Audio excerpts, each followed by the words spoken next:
Intoxication is the nature of the moon TCH. May 10th is a special Pournami or a special fast.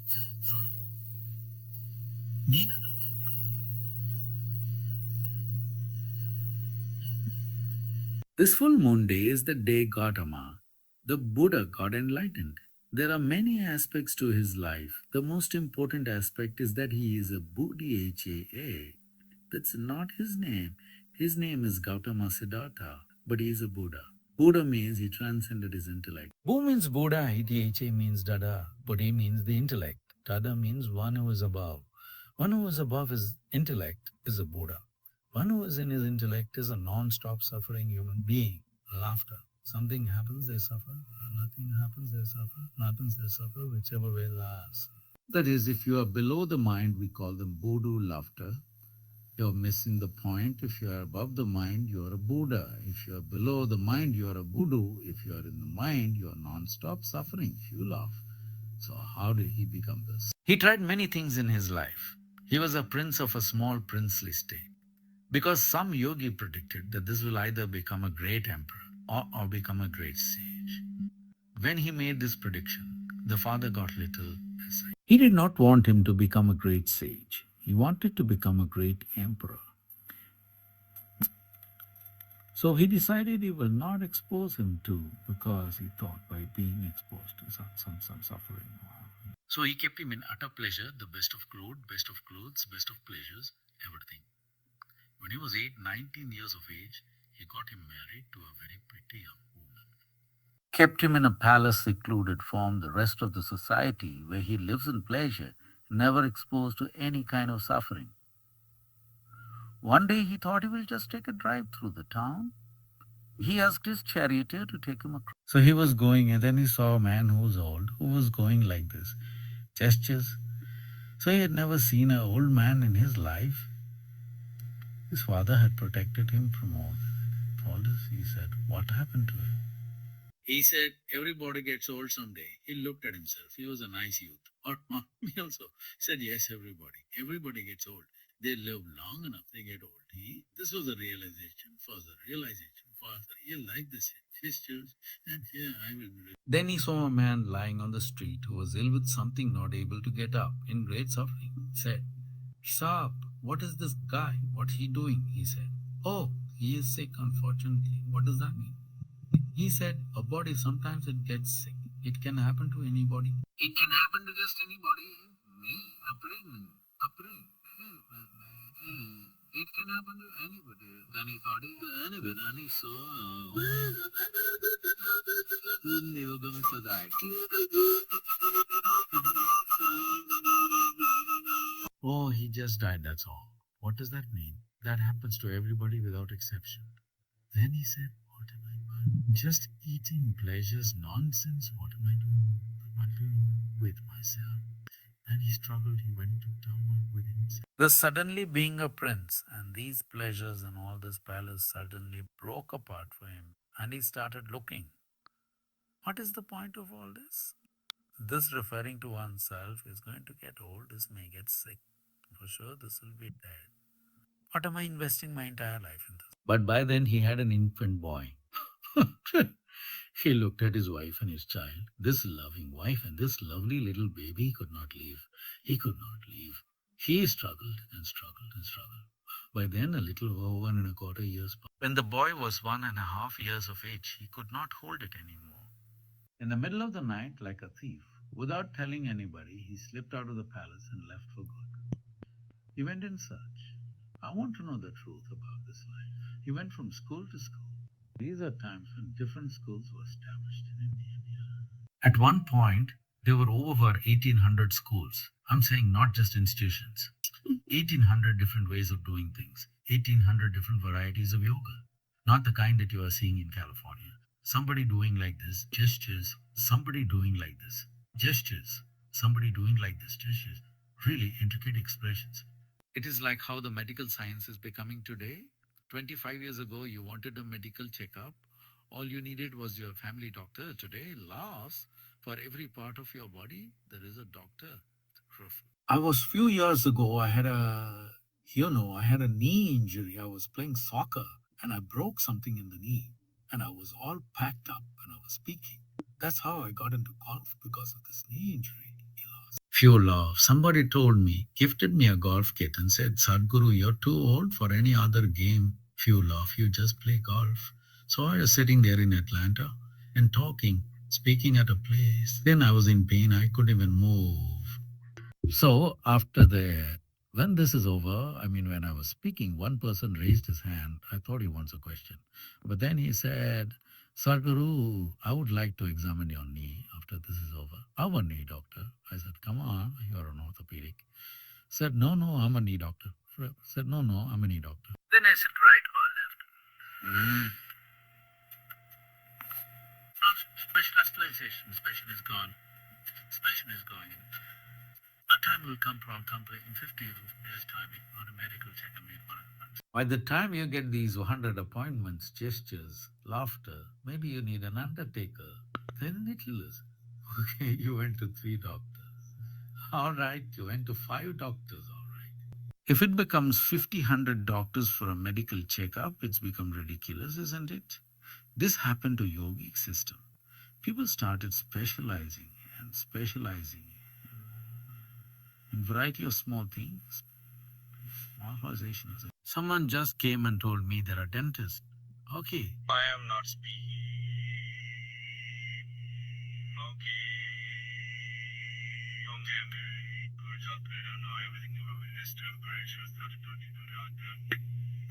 If you start studying one tooth at a time, you will see each one of them has something specific about it.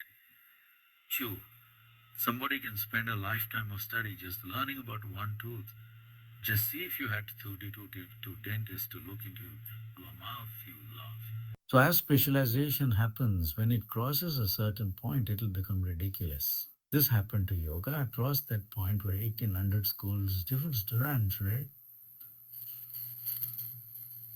Yoga happened. So that is when Patanjali came and kind of assimilated everything into Yoga Sutras to minimize this expanse that was growing endlessly.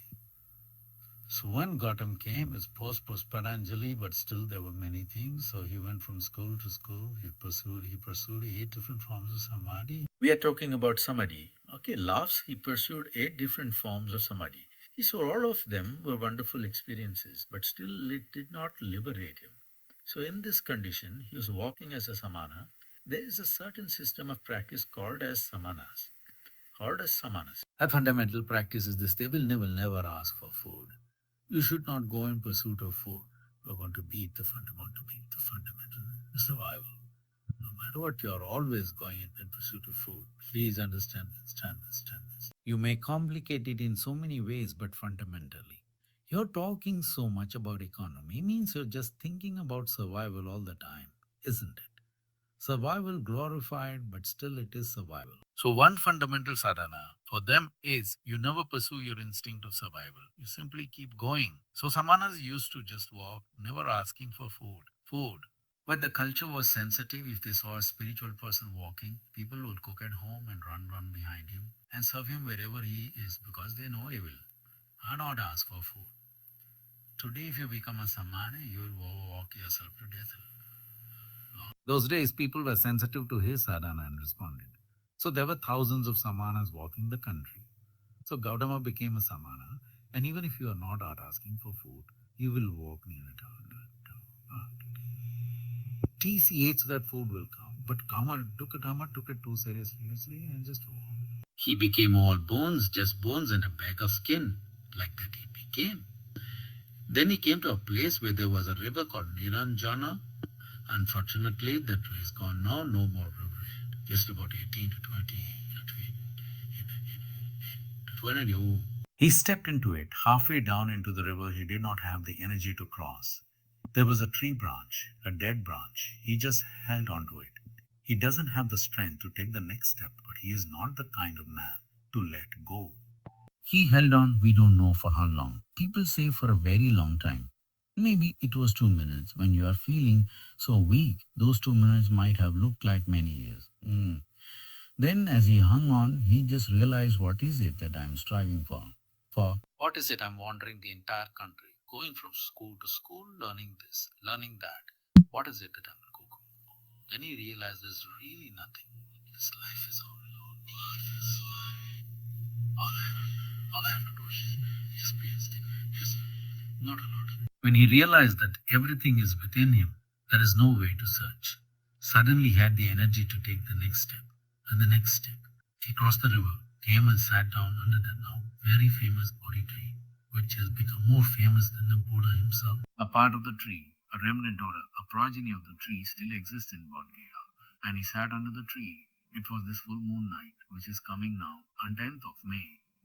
He sat there and he sat there with his determination. Either I must see the ultimate nature of my existence now, or I will sit here and die. I will not open my eyes till I know this. Once he made that resolve, because the only problem is there is no resolve. Resolve. Every 2 minutes your intentions are changing. If you are totally on to know what is within you, how long should it take? It should happen in a moment, isn't it? As there is no distance to travel. Time is a quantity which is necessary only when there is a distance to travel, isn't it? If there is no distance to travel, if I ask you how long does it take for you to sit here, you're already citing. It's already there. It doesn't take any time. So you are already alive and on. It doesn't take any time for realization because you don't have to do anything particular. When he saw this, he was fully enlightened and the moon was shining. And he had not eaten for many months on end properly. Yes, actually, 4 years he was a samana. And people around him, he had gathered about 5 disciples, I think. These guys thought he's real because he doesn't eat. He's really rigid. And they saw he's in some state, exuberant state, and they could see the light on his face. Then they were waiting for him to open his eyes and give the teaching. He opened his eyes, looked at them, smiled, and said, "Cook something. Let's eat." Laughter. They're disappointed. They thought he's lost it. They walked with him for 4 to 8 years when he had nothing but torture. When he got enlightened, they left him. Few laughed because they wanted to hear something severe. He said, "Cook something. Let's eat. We've been wasting our time, few laughed." There are many beautiful episodes in his life when he one day walked up on the river bank after he has become a Buddha and went and sat down under a tree. Tree not because tree is the best place to sit under, ants can get you. Because that was the only real estate of those times. There were no buildings and buildings and everywhere. So tree was a very good place. An astrologer who is of great proficiency in his trade saw the footprint on the riverbank he had come to. In India, people of any this thing means. Path means always river. Those rivers are going away. We'll tell you later. Path means always river. So he came for a bath to the river. Then he saw the footprint there is a whole science, or rather observations, through which, by looking at the way one's feet, is somebody predicts exactly what he will do. So he saw the footprint, and then he saw that this is the footprint of an emperor, somebody who should rule the world. Then he wondered, why would such a person be in this remote place near? Then he will meet an emperor. Then he saw this monk Gautama sitting under a tree. Then he looked at this, he thought either my astrology has gone all wrong. I'm being fooled, or I'm in some kind of furor and in some kind of hallucination. What's happening here? Daman and asked, who are you? Gautama was TCH in this kind of referring to a participant kind of state. You laugh. He said, I'm nobody. I'm just a nobody. But you have the feet of an emperor. You should conquer the world. Karna said that I will burn out. See, there are two ways you can have the world, either by conquest or by inclusion. Yes, I can make you yours, either by capturing you, chaining you, and making you what I want, or by including you as a part of myself. Yes, both ways something or somebody becomes yours, isn't it? But if you go by conquest, it will be a pain in your neck always. If you include, this will become a great enhancement of life. He said, I am the emperor of the world. Then he said, you are a monk, you own nothing. I am a nobody, that is why everything is mine, everything is mine, is mine. Even mathematicians are trying to teach you the zero and the infinite are one and the same. So you becoming a nothing does not mean you are no use. You are a nothing means you become all inclusive, isn't it? You are something means you can only be that. You are a nothing. You can be any way you want. This is how this life is made. If your ability to respond is not curtailed, you can anything you wish at any given moment, isn't it? So Gautama said, I'm anyway the emperor of the world, if that's a word you like, but I'm actually a nobody, because everything is anyway mine. If you see I'm responsible for everything, everything is yours, isn't it? How does somebody prove yours? Because you own them or take responsibility for them. Because you take responsibility for them, they become yours, not otherwise, isn't it? If you own them forcefully, they will be yours. Yes or no? Participants, yes. Said or if you forcefully own somebody, will they ever be yours? They'll never ever be yours. So this astrologer sat down. He said, you are a monk. You have nothing on top of you. You say you are referring to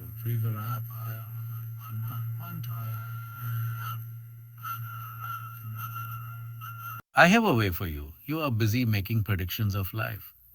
I have a plan. Why do you make predictions of life? You are incapable of making a plan and executing a plan. That is why you fall back on predictions, isn't it? If you are capable of making a plan and executing a plan, would you fall back on predictions? Participants? No. Sadhu, no. So, Gautama said, you are busy making predictions. I am here, I plan. Come, pan. We'll make something else happen. You must become a part of this plan. We can make something wonderful happen. This same world can be turned into paradise if all of us go by a paradise plan, isn't it? Isn't it? Yes or no? Participants? Yes, yes. The question is only do that because between a possibility and a reality there is a distance. Or do we have the courage and the commitment to walk the distance? That's all it is.